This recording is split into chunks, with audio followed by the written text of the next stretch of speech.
Hey guys, welcome back. Today we're giving you part one of our week 3 starts and sits for the Sunday NFL games.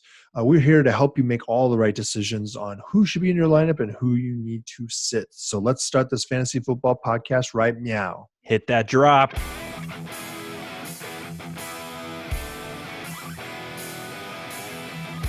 Hello and welcome to the Fantasy Football Upside. I am Justin. Kyle's going to point at himself. Right here. Thanks for dropping by our Fantasy Football podcast and YouTube channel. Thank you to Kyle for holding down the fort the last couple days. It was hard. It was hard. I mean, yeah. I promised everyone that you would not be coming back. That's what you said. I'm a heartbreaker. I like to hurt people and make them, it's what I do. Well, I appreciate that. Well, that hex was on me because I had a little bit of a stomach bug that was kind of going through the family, but I was kind of questionable to return. Questionable to return for sure. He had a stomach. I'm going to fight through it. Hashtag warrior. That's what we do here. But brave soul. We're so pumped. You all are here. Super thrilled that football is back in full swing, even after that brutal week 2. So stick around with us. Maybe that's where you got it. It was week 2. Probably it, man. Yeah. I mean, my top 2 running backs go down. Of course. Yeah. That's a good excuse for me. Yeah. But today we're running through our first half of the start-sit questions for Sunday and Monday of week 3 of the NFL season. Kyle, what you got? All right. So like you said, on to week 3. Remember now, waivers have run, so you need to make a point to go and check who got dropped. We've got some wheat on our on the field in our league there. We got some good stuff. What on the field? Some wheat. They separated the wheat and the chaff, and a little bit of that wheat fell onto the field. We got some good stuff hitting our wire that people are just like, no, I did not say that. All right. So another point that I want to stress is that we will help you with your start and sit questions as best we can. So go ahead and drop a comment down below. That's down there. And you can put a comment in that asks us, should I start X over X? And we'll say yes or no. We'll let you know what our thoughts are. Obviously, you're the one to make the call in the end, so hopefully we can help you make it right. And then so that you're following along with us throughout the season, make sure you hit that subscribe button as well as the bell so you get notified every time we upload this podcast. All right, guys, let's dive in headfirst into the shallow end, and let's hit up that first run of games here, Justin. First one off the top. We've got Houston at Pittsburgh. I'll take the Texans here. Okay. We're just going to talk about the starts, guys. We'll avoid most of the sits unless there's something that you need to know about there specifically. A guy who shouldn't usually be sitting, but is. Look, I'm going to say start Deshaun Watson. I kind of waffled on that a little bit. I'm not expecting a very good showing out of him. I am suggesting to start David Johnson. I think that he's a vital part of that offense, pretty solid out there for you, and he's going to produce points for you. Great. 3rd or 4th round pickup there. Will Fuller, I'm saying to start. He's really the only wide receiver on that team worth considering. We thought that maybe Brandon Cooks had a real chance. He has jumped team to team and always been successful, but it appears that this is where the end of the road has come to his ability to jump from team to team and present as a wide receiver 1 still. All right, what do you have on the Steelers there? Yeah. So for Steelers, I have Ben Roethlisberger as a start. James Conner as a start. We kind of talked about this last week. If Benny Snell, or I should say, is James Conner is out for the game, then Benny Snell is a must start. But they don't split carries. Mike Tomlin is all about bell cow. So that's why whoever gets to start, that's who you want to play. Despite whatever he's saying. Yeah, exactly. Right now he's saying, oh, yeah, we're going to split. We're going to have That's both of what them they said going into it, but you and I both know they don't do that there. No. Juju Smith is Schuster a starts. So is Deontay Johnson's a start. Keep an eye out. Juju has a knee issue that he's had for the last year or so, and Deontay Johnson. Dislocation? No, not that time. Not that one. That's a different guy. A knee issue. But Deontay Johnson popped up on the injury report as well. I think this is kind of maintenance days for those two, and that's all I have for the Pittsburgh Steelers. So the whole knee issue that's a joke from way back in the summer, guys, where we were talking about Pat Mahomes getting his knee dislocated and having an injury, and you called it a knee issue. It's like, you mean when he dislocated his kneecap and he popped it back in there, popped it back in on the field, and then tried to play more? Andy Reid asked him to point on the doll where it hurt. Yeah. Yeah, show me where they touched you. Yeah. All right, so Cincinnati at Philadelphia here. I'm going to take the Bengals. I'm Bengals. suggesting to sit Burrow because, look, there's better starts that are out there that you can Yep. pick up off the wire. Minshew is available in a lot of leagues, and he's a better start this week, I think, than Burrow. Burrow had to throw 60 times to achieve what, like, everybody's like, oh, hey, Russell Wilson, they're finally opening up that offense. He's thrown like 65 times in 2 games total. Right. And Burrow threw 61 times to get the same totals, the same numbers. Mixon start, but man, this is turning into a rough year. That line is just not there. It's like a Bernard is replication of last year, man. well, It you really hope is. if you have him, you hope at least to some extent you salvage that much out of it. Yep. Gio Bernard is a start in a flex PPR. But look, he was 5 for 7 targets last week, so that's okay.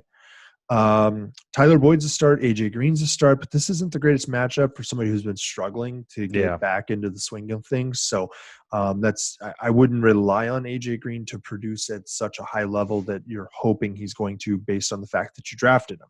So I hope that you have somebody that you can slot in for him instead. What do you have on the Eagles here? Carson Wentz is a sit. I almost said start just out of consistency, but that's the last thing that Carson Wentz has had this year is consistency, and that's especially with another wide receiver down. Jalen Reagor's out for a while. That is consistently occurring. That is true.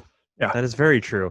But Miles Sanders is a start. I would still say Deshaun Jackson is a start, maybe in a flex role. His snaps are still going up and up. So he had like in the 30s week 1, and I think he was in the 60s week 2. So I think that's just going to keep going with Jalen Reagor out. And then I still am going to start both tight ends, Zach Ertz and Dallas Goedert, because they got to go somewhere. Yeah. They got to go somewhere. Yeah. All right. Let's move on here. San Francisco at the New York Giants. We've got the 49ers. Let's see here. Garoppolo, you can start if he plays, but he is week to week. It's a high ankle sprain. I don't know the severity of it. I don't know which leg. I haven't checked closely enough to see what's happening there exactly. But this is really a start if he plays kind of moment. He should do okay if he does play, even though I don't know what he's going to do on that offense. I mean, he's just going to try to throw it to maybe Jeff Wilson, right? Who is probably a start. Jerick McKinnon's maybe a start. But with Mostert out, look, he's likely to miss at least this week. He's got a sprained MCL. He's also week to week right now. So there's that problem. And then there's George Kittle. If he plays, you start him, but he's not only injured, he might get held out just because that turf, they're very concerned about it. I think they want to blame that turf, but 3 other teams have played on that and not had the devastating injuries that they did. I think it's just a random chance issue. So, all right. What do you have on the Giants there? For the Giants, not going to start Daniel Jones as a sit, but for the running back room, I am not going to start anybody because I just don't know what that's going to look like. Deion Lewis, Wayne Gallman, Devontae Freeman. No. Wide receiver, Darius Slayton. That's about it. Tight end, Evan Ingram. Just a quick note, Sterling Shepard was just placed on IR, so he's done for a while. Yep. And Evan they think he's going to come back. But he should be. He should be able to. Yeah. But because they've got that 3-week IR now that they can put guys on IR and have them come back so quickly that they're all doing it now. Yeah, I think he's like a 6-week start, so I think he is droppable in most leagues if he's a 6-week, missing out. So, but Golden Tate could be eventually a guy. I need to see it a little bit more. Last week was his first week for the season. So, all right. So up next we have the Las Vegas Raiders at New England Patriots. Hit me with the Raiders, Kyle. All right. So let's go ahead and start Derek Carr, but remember that he is Derek Carr. Not David. No, but it's going to be a rough ride. New England is they're getting run on. They're not getting passed on as greatly. So and that's kind of to be expected. They had a lot of opt-outs on their defense, and it was kind of the middle of their defense. It was like the linebacker core were the ones who were really opting out. So that's more of a run game thing. So fire up Josh Jacobs if you got him. I don't know if he's going to give you a week 1, but he might give you something close to it. And then I'm sitting all the wide receivers. I'm starting Darren Waller. He might end up as a top 3 tight end this year, and he might be matchup proof at this point. He honestly got could. 14 targets or something like that last week. Yeah. So this week, in my opinion, this week's going to show a lot about Waller. So if you want to make a bet on Waller and trade for him, if you don't have him, now's the time to do it, because if he does blow up this week, he's in line for everything the rest of the way, especially with who's hurt right now. Ruggs is kind of hurt, isn't he? Yeah. And Ruggs is kind of hurt. Brian Edwards is still he's banged up a little bit. Yeah. Keep an eye on Nelson Aguilar, by the way. Keep an eye on him. Oh gosh. Yeah. I just threw up a little bit in my mouth. I know. All right, what do you have on the Patriots? Cam Newtown is a start, and I think he's going to be a starter for the rest of the year. I think that's just how it's going to be. For the running backs, I only have James White as a start in PPR if he plays. With the passing of his father last week, and he did not play, so I don't know any word out for that. So keep your eye out on that. Wide receiver Julian Edelman just went nuts. Oh yeah, who knew that Julian Edelman can catch a deep ball? Yeah. Well, he had 160, 170 some odd yards too. N'Keal Harry, I would start him in like a multiple flex league. I still don't believe yet. I don't think they're going to throw as much as they did last week. So I agree. That means it's going to dwindle down, and I think Julian Edelman is still going to get his, and I just don't know if N'Keal Harry is going to be consistent enough. But let's try it this week. Let's see what happens. All right. Up next, we have the Tennessee Titans at Minnesota. Hit me with the Titans, Kyle. All right. Ryan Tannehill is a start here. Derrick Henry, you're starting him. A.J. Brown is a start if he plays. He's still limited. He has not practiced yet this week. Keep an eye on him to see if he does end up starting. This is a really good matchup. One that I think that even if he is playing a little bit injured, a little bit banged up, I think you still start him. Corey Davis is an absolute start if A.J. Brown does not play. Jonnu Smith as well, absolute start if A.J. Brown isn't playing. And you still start him if he is, because those are the only guys who get anything out of this offense other than Derrick Henry. What do you got on the Vikings there for me? Dalvin Cook and Adam Thielen. Yep. That's about right. Hashtag analysis. That's really it. I mean, it's honestly like that team right now is just it's trash. Like it there's really nothing is, except man. for those little few pieces that are on there. It's Adam Thielen and Dalvin Cook, and there's nothing else worthwhile. All right, let's move on here then and talk about the great matchup that we've got right after the Vikings, and that's Washington at Cleveland. So for the Washington football team, I almost wanted to call it the old name there. I'm actually saying start Dwayne Haskins, but you got to to swallow that, you got to hold your nose while you do it. But really, there should be better options out there, right? Just like I was mentioning Minshew, if he's on the wire, go get him. If you're in a situation where you feel like you need to start Haskins for some reason, I hope Minshew's available to you. Is it because they play from behind so much? You just think garbage time, he's just going to throw a lot? Yeah, he's been decently reliable actually this year. He's not completely terrible. It is getting better. It is getting better now that Gruden's gone actually. But I think that really the only spot that you should consider starting him is if you're in a 2 QB league or a super flex league, and then he's actually okay to fire up in those as a streaming option, but he shouldn't be on your team otherwise. Antonio Gibson is a start in PPR. This is a solid run defense, so don't imagine you're going to get much other than PPR points out of him. And then Terry McLaurin, definitely start him. And then Logan Thomas, I'm saying sit him actually unless it's a 2 tight end league where you need to fill in because of injuries. But I'm not actually going to start him, even though we like him. Yeah, we do. We do like him, but it's still Dwayne Haskins throwing the ball. All right, Cleveland Browns. I have Nick Chubb and Kareem Hunt are both startable. Fire them in your starting lineups too, man. I think they're going to be startable for the rest of the year.